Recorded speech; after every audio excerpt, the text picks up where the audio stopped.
Andito na tayo sa second part ng ating Project Midget, mga kaibigan.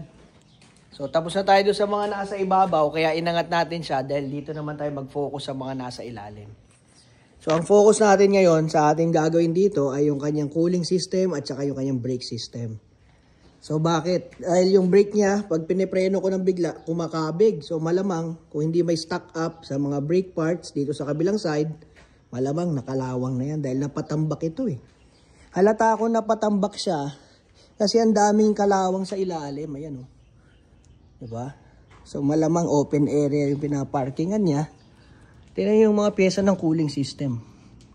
Kalawang no, tubo. Papaltan natin yung mga kaya natin paltan kung may mabibilan. Mga hose.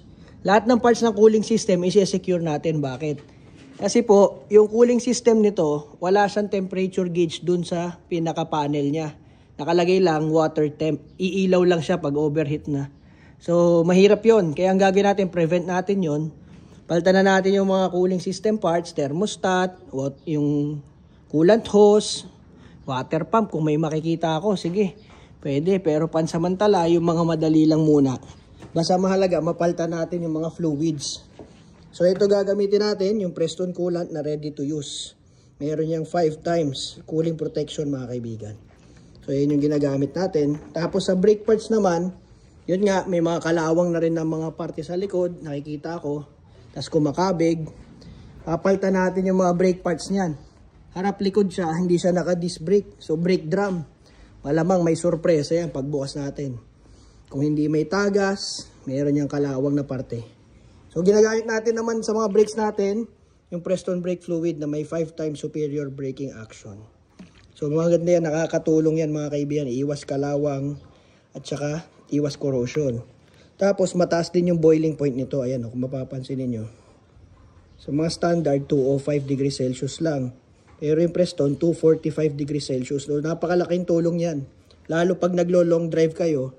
Siyempre yung preno natin, di mo naman mabibilang yung ilang libong beses mo tatapakan lalo kung pababa. Kagaya ng Tagaytay, Baguio. So nanginginit yung fluid.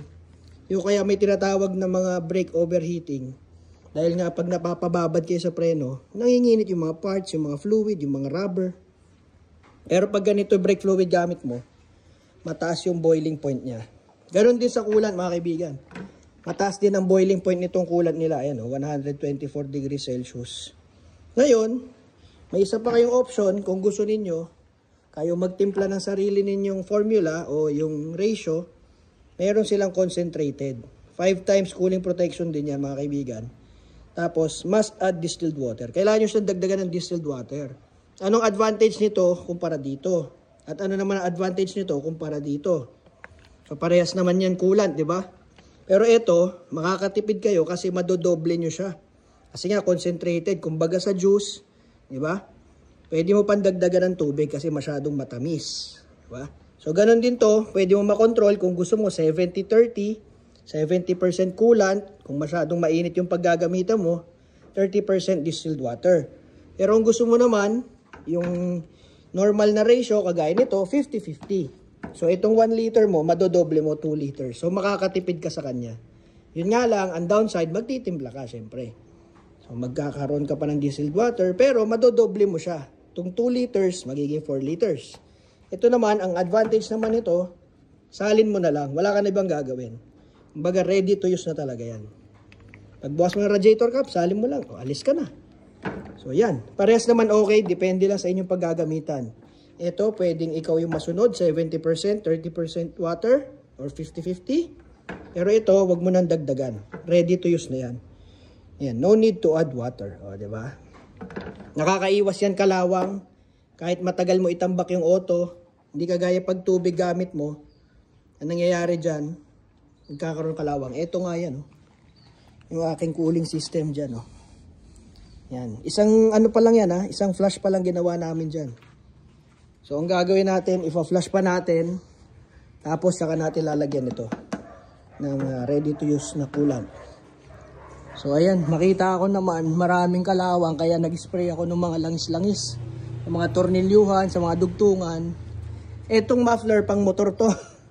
Napulot ko lang to dyan sa tambakan ko ng mga tambucho. Kasi sobrang ingay, hanggang dito lang yung tambucho niyan. So nilagyan ko muna para medyo bilog lang yung tunog. Pero papadugtungan natin yung hanggang dulo. Ito na nga yung hanger niya. Naka-ready na. So focus muna tayo ngayon sa brake parts saka cooling system parts. Kaya nakaangat para maibaba natin yung mga hose kasi nandito sa ilalim. Cooling system hose. Tapos yung mga fluids din. Papalitan natin yung gear oil. Yung radiator. Ito yung drain plug niya. Yan. Ito yung hose. So puro nasa ilalim. Kaya inangat ko na rin. Para sigurado ay lahat ng hose nyo. Para makaiwas tayo sa kalawang, overheating. Saka yung mga problema sa preno. Okay? Gawin na natin yan. Ingat kayo sa mga peke nito ha. Merong peke nito. Bubuksan nyo. Tignan nyo kung holographic yung foil seal. Dapat ganyan. Holographic. Lahat yan. Ganyan na. Simula 2025. Ganyan na yung mga seal niya. Kaya ingat kayo, merong mga peke, mababasa nyo rin doon sa Preston Philippines na page. Yung spelling nila dito mali-mali pag yung copy lang. So mahalaga, magbasa, mag-research. Delikado pag nakagamit kayo ng mga peke, ng mga fluids. Okay lang? Sharing is caring. Bye-bye!